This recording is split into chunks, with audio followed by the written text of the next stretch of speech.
मिर्जापुर जिला मिर्जापुर जिला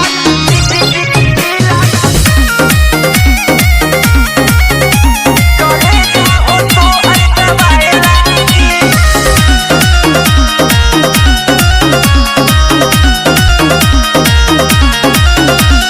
दिल्ली से चल के आई हूँ कितना जिला को मैं लुभाई हूँ। अरे यूपी 63 भाभी दिल्ली से चल के आई हूँ कितना जिला को मैं लुभाई हूँ। देखो बाजवा तोहरों मिजाज गड़बड़ाए लगी। अरे सुना मिर्जापुर जिला के लग जाई मोहर करे जाहो तो हर गवाए लागी हमारा जिला के जे लग जाई मोहर करे जाहो तो हर गवाए लागी का बुझाई अरे सब बुझाता।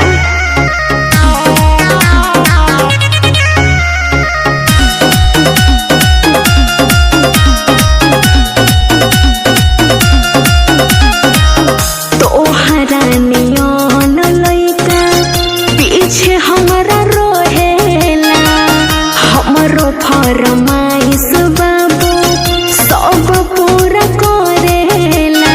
हर ढेर ना हमरो सुना सुनावा भले सब जिला तोहरा के छोड़ देले बा जाने तोहरा के देख मुंह मोड़ ले ले बा।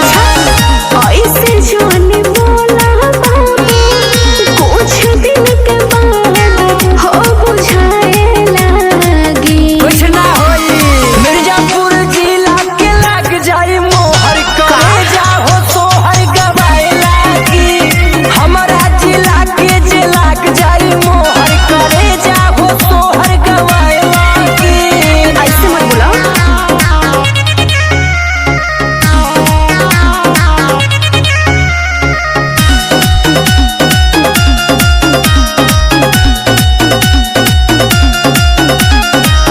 सत्यम अभिराम सुना चली न शासन हो लागे जब झटका हमर देखबा पर शासन हो।